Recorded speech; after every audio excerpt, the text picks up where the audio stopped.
마가복음 오늘 말씀입니다. 15장 16절에서 20절 말씀. 마가복음 15장 16절에서 20절 한 절씩 교독하며 듣도록 하겠습니다.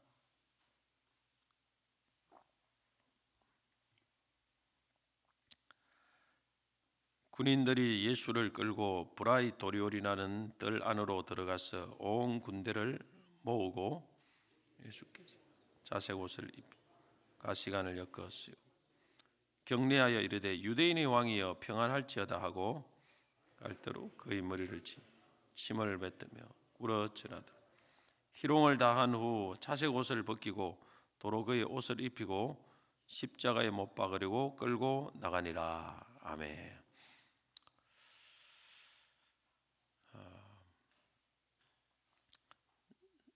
세상에는 한 방에 인생 역전이 되는 그런 경우가 있습니다. 그 예가 로또가 있겠죠. 신앙생활에는 신앙의 세계에서는 그런 한 방은 없습니다. 있는데요, 이렇게 이야기하는 분도 계실 겁니다. 그런데 어떤 때 한 순간에 인생이 역전이 되기도 하지만은 그런 경우가 없는 건 아니지만은 가만히 보세요. 그런 경우 그 한 순간을 위해서 수많은 과정을 틀림없이 겪었을 겁니다. 쭉 이렇게 과거를 거슬려 보면 그러고 나서 그 한 번의 역전 찬스가 오는 것입니다. 우리는 그 어떤 과거를 모르기 때문에 겉으로 보기에는 저 사람이 어느 순간에 갑자기 우연히 로또를 맞았구나 생각되지만은 그러나 그런 경우는 없습니다. 시편 126편 5절에 보면 눈물을 흘리며 씨를 뿌린 자는 기쁨으로 거두리로다. 이런 말씀이 있습니다. 그리고 우리가 흔히 잘 아는 No cross, no crown, 십자가 없이는 면류관이 없다라는 그런 말이죠. 고난이 없이는 갑작스러운 영광이 있을 수가 없습니다. 우리 예수님이 높여지신 것도 성경은 그의 고난 때문이다라고 말씀을 분명하게 하고 있습니다. 빌립보서 2장 8절 9절 보면 사람의 모양으로 나타나사 자기를 낮추시고 죽기까지 복종하셨으니 그 십자가에 죽으심이라. 이러므로 하나님이 그를 지극히 높여 모든 이름 위에 뛰어난 이름을 주사. 분명히 예수님의 이 십자가 고난이 있었기 때문에 하나님이 그를 지극히 높이셨다. 물론 예수님은 고난 당하기 전에도 하나님의 아들이시고 지극히 지존자이시죠. 그럼에도 불구하고 계속 이런 말씀을 성경은 이야기를 하는 것입니다. 좀 깊은 또 우리가 해석을 해봐야 되겠지만은 그만큼 하나님께서는 이 고난 주를 위해서 고난 당하는 자에게 높임을 주신다. 설령 하나님의 아들이라도 이런 과정을 겪어서 이렇게 하신다. 예수님은 우리의 믿음의 모델이 아니겠습니까? 예수님도 그렇게 하셨는데 하물며 우리 일반 성도들에게는 하나님 얼마나 이 법칙을 적용하시겠느냐라는 것을 우리가 한번 또 깊이 묵상해 볼 필요가 있습니다. 예수님의 고난의 하이라이트는 십자가입니다. 십자가에 6시간 9시부터 오후 3시까지 고난당하셨죠. 그러나 그것만 고난이 아니고 그 십자가와 연관된 고난들이 참 많습니다. 십자가에서 6시간 못 박혀서 돌아가시기 이전에도 예수님은 다양한 고난을 견디셔야 했습니다. 오늘 본문이 예수님이 십자가에 매달려 돌아가시기 전에 당한 고난의 장면들을 보여주고 있습니다. 당시 로마 총독 본디오 빌라도가 이 군병들이 예수님을 데리고 총독이 거주하는 공식 거주지인 관정 안으로 데리고 오도록 합니다. 오늘 보면 16절에 보니까 군인들이 예수를 끌고 브라이토리올이라는 뜰 안으로 들어오며 온 군대를 모으고 이런 말씀이 있습니다. 여기서 브라이토리온이라는 뜰이 바로 바로 로마 총독의 관절을 의미합니다. 그리고 예수님이 채찍에 맞은 상태에서 이미 채찍에 맞았습니다. 채찍에 맞은 상태에서 굉장히 몸이 많이 상한 상태죠. 그런 상태에서 옷을 벗깁니다. 그리고 자색 옷을 입히고 홍포라고 하죠. 입히고 또 거기다 가시관을 엮어서 머리에 씌우고 갈대를 오른손에 들리고 군인들이 무릎을 꿇고 희롱하면서 침 뱉고 갈대를 빼앗아 머리를 칩니다. 그 후에 이제 예수님이 자색 옷을 벗기고 예수의 옷을 입혀서 십자가에 못 박혀 끌고 나가는 그런 것입니다. 자, 오늘 본문이 이 십자가를 예수님 지시기 직전에 군인들이 예수님께 행했던 행동 세 가지를 특별히 묘사를 합니다. 첫째는 17절에 보면 옷을 벗깁니다. 예수의 옷을 벗기고 자색 옷을 입히고 했습니다. 두 번째로는 과시관을 엮어서 머리에 씌웠다. 이렇게 이야기를 합니다. 11절. 그 다음에는 셋째는 갈대로 머리를 치며 침을 뱉고 꿇어 절하는 이 세 가지 행동을 보여주고 있습니다. 첫 번째, 이 자색 옷을 입히는 이유는 뭘까?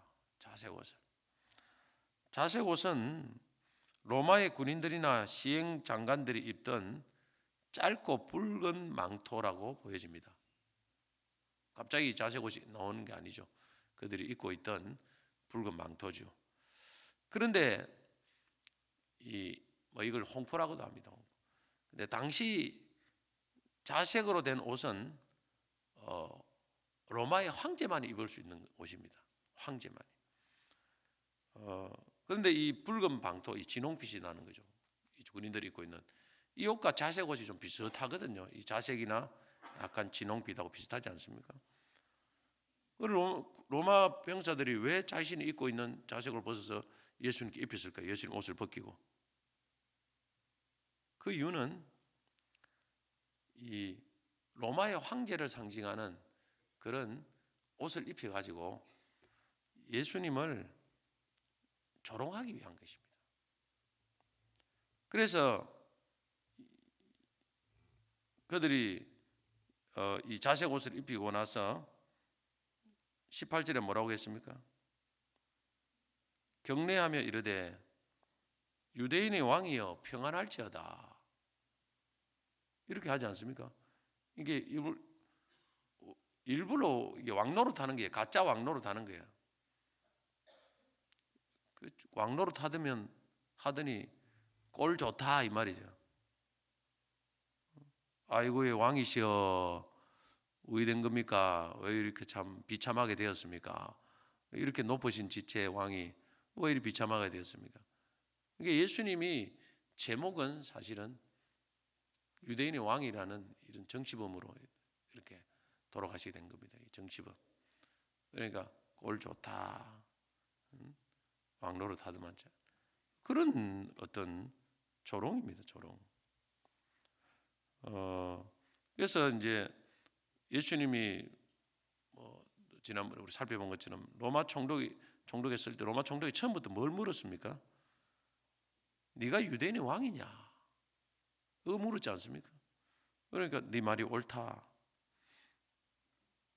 예수님 그랬지 않습니까? 이 조롱입니다. 조롱. 또한 이 과시관을 군병들이 예수님께 씌웠습니다. 이건 왜 씌웠느냐 하는 거죠.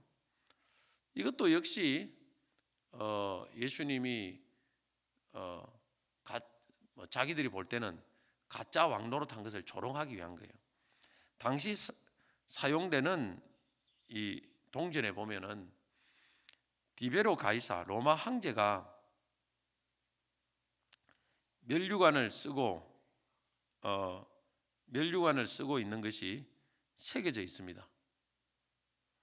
그 면류관 위에는 빛나는 못들이 달려 있었다고 합니다. 면류관 위에는. 그래서 군인들이 이걸 생각하고 주변에서 자라는 가시로 엮은 면류관을 예수의 머리에 씌운 거예요. 그렇게 하면서 왕관을 씌운 겁니다. 한마디로 거짓 왕관을 씌우면서 예수님을 조롱한 겁니다. 고난도 주면서 왕이여 이렇게 평안합니까? 가시관을 쓰고 가시 맛을 보니까 좀 기분 좋습니까? 이런 뜻이에요. 왜 평안하겠습니까? 십자가 달리고 이미 막 채찍에 맞아가지고 온몸에 막 피가 막 비투성이 돼 있는데 조롱입니다, 조롱. 아픈 사람한테 막 아이고 그게 좀 평안합니까? 막 이런 거 마찬가지. 그 다음에 세 번째로 이제 이들이 했던 행동이 갈대로 머리를 칩니다. 갈대로.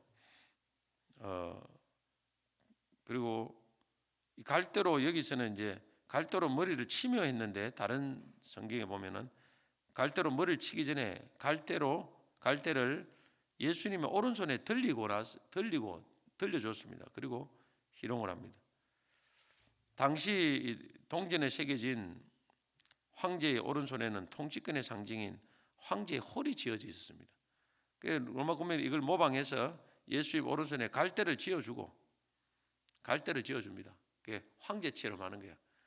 그러고 나서 갈대로 다시 예수님을 칩니다. 예수님을.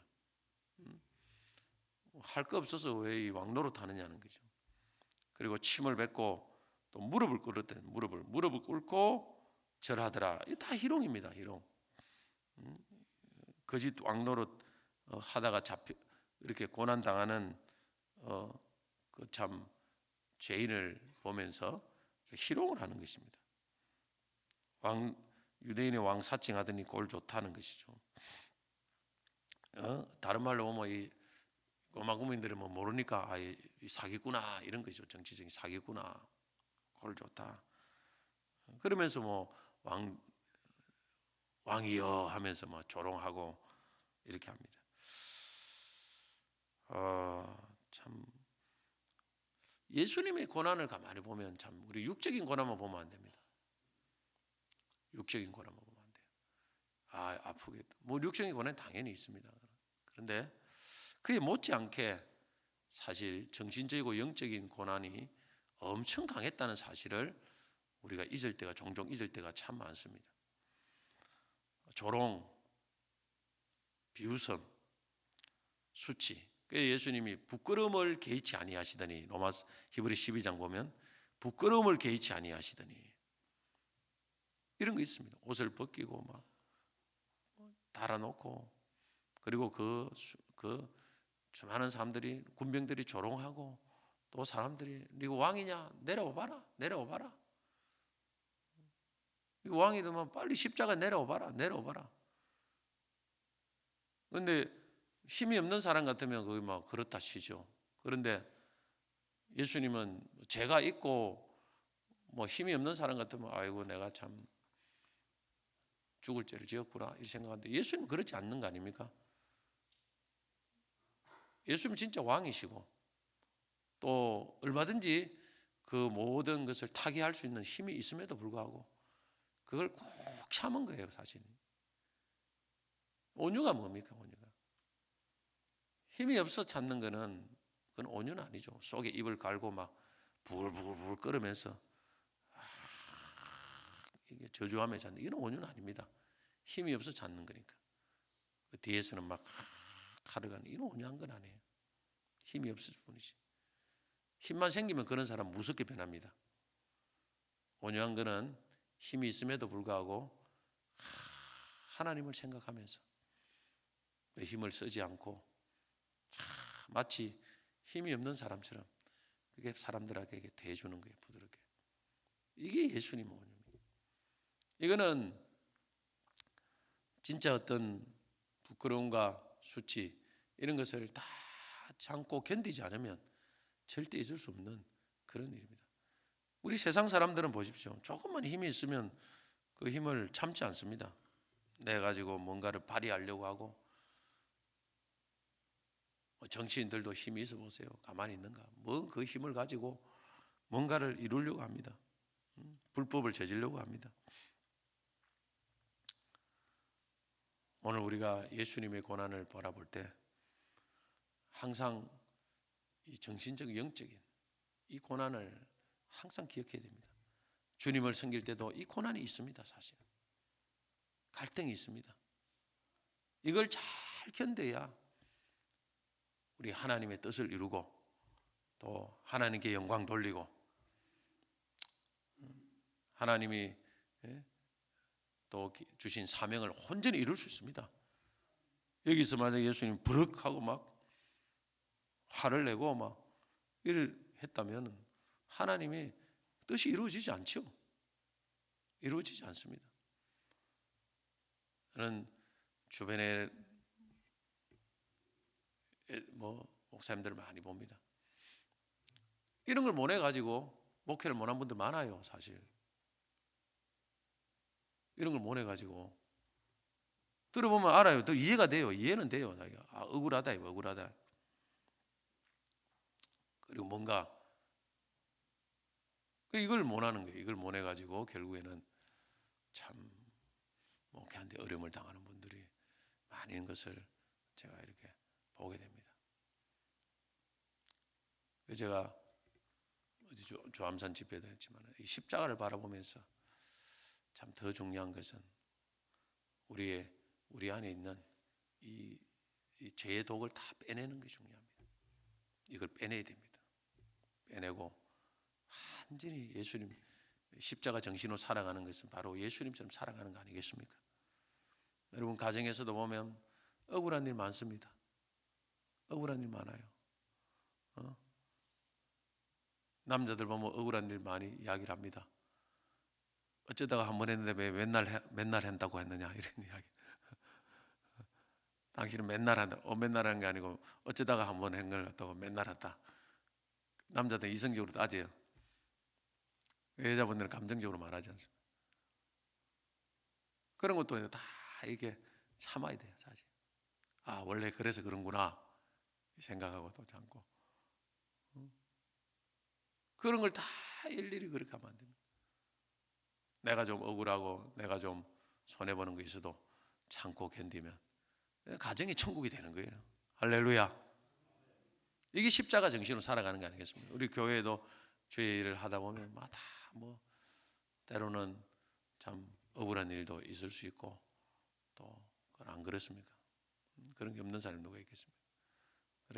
그런 것도 다 예수님 생각하면서 예수님 십자가를 보면서 내가 짊어져야 될 고난이구나 생각하고 나가다 보면 주님께서 또 부활의 은혜를 주실 줄로 믿습니다. 부활이 옵니다. 그때는. 자, 여기서 우리 한 가지 더 생각해 볼 것은 로마 군인들이 예수님께 가시관을 씌우면서 거짓왕으로 조롱했는데 저는 또 이 조롱하는 또 의미도 있지만은 참 로마 군인들이 가시관을 씌운 것은 자기들이 알지 못하는 그런 영적인 의미가 있다고 생각합니다. 저는 모르고 그냥 조롱하는 의미에 세웠겠죠. 이었지만은 이 영적인 의미로 보면 또 참 깊은 의미가 있습니다. 로마 군인들은 모르지만은 왜냐하면은 이 가시는 가시나무나 가시덤불이 쉽게 자라는 팔레스타인이 흔한 것입니다. 그런데 이 가시가 이 관을 만들어서 씌웠습니다. 여러분 가시하면 뭐가 생각이 납니까? 창세기 가보면 인간이 죄를 짓고 나서 내린 형벌 중에 하나가 땅에 내게 가시덤불과 은근키를 낼 것이다. 땅이. 이 가시는 가시덤불과 은근키를 낸다고 해서 이게 죄의 상징입니다. 죄의 형벌을 상징하는 거예요. 사실 영적으로 보면 저주의 상징입니다. 죄로 인한 저주의 상징. 그런데 예수님은 그 관을 쓰셨다 이 말입니다. 이건 뭘 말합니까? 죄로 인한 저주를 예수님이 친히 담당하셨다는 것입니다. 담당하셨다는. 로마 군인들은 이걸 모르고 쓰였겠지만은 저는 하나님께서는 영적으로 이 예수님이 가시 인간의 저주, 아담과 하와가 지은 그 저주에 관을 씌셨다. 이런 영적으로 하나님께서 또 만드셨다. 저는 이렇게 생각합니다. 우리 예수님이 당한 고난은 육적이고 영적인 고난, 정신적인 고난은 인간의 죄를 짊어지고 참 그들을 구원하기 위한 의미 있는 고난입니다. 인간의 죄와 죄의 저주를 풀기 위해서는 누군가가 고난을 당해야 됩니다. 누군가가 가시를 면류관을 쓰셔야 됩니다. 누가 할 수 있겠습니까? 오직 예수만이 할 수 있는 것입니다. 그분이 그걸 쓰셔야만이 우리가 구원을 받을 수 있습니다. 오늘도 우리가 예수님은 이미 가시 면류관을 쓰셔서 우리를 구원했는데 이제 우리에게도 참 있는 가시 면류관이 있습니다. 그는 다른 사람들의 구원을 위해서, 그들이 하나님 앞에 죄를 용서받기 위해서 우리가 담당해야 될 고난입니다. 그 고난에는 중보 기도의 고난이 있습니다. 그들의 영혼을 위해서 기도를 해야 돼요. 여러분, 안 믿는 가족들, 친척들, 그리고 주변에 있는 사람들 다 여러분, 하나님이 여러분의 책임입니다. 너가 가시 면류관을 쓰고 그들을 구원하라는 것입니다. 예수님은 이미 다 이렇게 더 우리보다 힘든 가시 면류관을 쓰시고 십자가에 죽었지만 오늘 우리에게도 우리의 십자가가 있습니다. 누구든지 나를 따라오려는 자기를 부인하고 자기 십자가를 지고 나를 따를 것이다, 좇을 것이다 말했듯이 예수님이 십자가 바꾸면 안 되지만은 우리가 이미 예수님이 우리를 위해서 영혼 구원을 위해서 만들어 놓은 그것을 증거하면서 당하는 그런 우리의 십자가, 우리의 가시 면류관이 반드시 있습니다. 그걸 우리가 외면하면 안 됩니다. 그러면 내 주변의 영혼이 구원받지 못합니다. 교회가 그것을 감당하지 못하고 외면하면, 쓰지 않으면요, 교회 주변의 영혼이 구원받지 못합니다. 저는 이렇게 생각해 봅니다. 와, 왜 수많은 교회가 있는데 어떤 교회는 영혼을 붙여주면 어떤 교회는 영혼을 안 붙여줘요. 하나님, 우리가 목사가 영혼 구원하기를 원하는 것보다 예수님이 영혼 구원하기를 원하는 것이 훨씬 강할 건데, 그러면 하나님이 모든 교회 그냥 다 붙여주면 되는데 왜 안 붙여주실까? 어떤 교회는 안 돼요. 교회가 문을 닫는 교회가 수두룩합니다. 지금 이 땅에도. 그게 뭘까? 가시관을 써야 되는데 교회는 가시관을 쓰지 않고 면류관만 쓰기를 원한다는 거예요. 이게 문제가 아닌가? 가시관을 써야 그 가시관이 변해서 면류관이 됩니다. 의의 면류관이 됩니다. 영광의 면류관이 됩니다. 시들지 않은 면류관이 됩니다. 가시 면류관을 쓴 사람만이 의의 면류관, 영광의 면류관을 쓸 수 있습니다. 교회도 마찬가지입니다. 그런데 우리가 가시 면류관을 쓰지 않고 그냥 쉽게 영광의 면류관만 쓰려고 하는 거예요. 예수님도 설령 하나님의 아들도 가시 면류관을 쓰시고 영육간의 고난을 견디셔서 영광의 면류관을 쓰셨는데, 오늘 우리가 이 땅의 교회가, 성도들이 이 가시 면류관을 쓰지 않고 그게 좀 아프다고 면류관을 찌르면 가시가 찌르지 않겠습니까? 그걸 또 쓴다는 것은 조롱하지 않겠습니까? 비웃지 않겠습니까? 이걸 참지 못하기 때문에 결국에는 영광의 면류관이 주어지지 않고 많은 영혼들이 주님 앞에, 주님께서 그 교회에 붙여지지 않는 건 아닌가,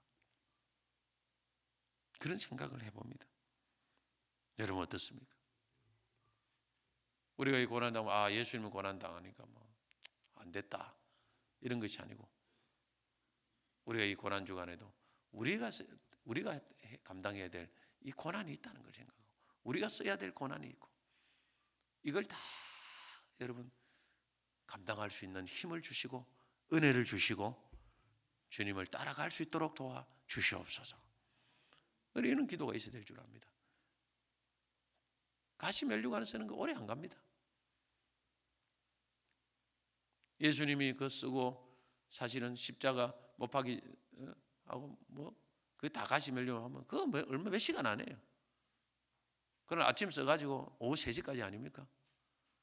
그 3시까지 좀 쓰고 나면은 영원히 영광의 면류관이 영원히 지속됩니다. 할렐루야. 우리가 쓰는 고난은 잠시 잠깐입니다. 고난은 잠깐이지만은 영광은 영원합니다. 이걸 아셔야 됩니다. 여러분, 우리 고난이 계속되지 않습니다. 하나님 고난을 당한 자는 빨리 가시관을 벗기셔서 영광의 면류관으로 교체해 줄 줄로 믿습니다. 그래서 이게 잠시 잠깐이에요. 이 땅에 사는 거 여러분 보십시오. 세월이 금방입니다. 50대다 금방 60, 60대 눈 깜빡하면 70, 70 눈 깜빡하면 80. 왜 이리 세월이 빠르지? 금년도 벌써 4월이 다 돼가고 이제 5월이 다 돼가네. 깜빡입니다. 깜빡. 안 그렇습니까? 나의 앞자리가 바뀌면 가슴이 털컥 내려앉는 경우가 많습니다. 가슴이 털컥 내려앉는. 왜냐하면 10살에서 20살은 아무것도 아닌데 5에서 6을 바뀌고 6에서 7이 바뀌면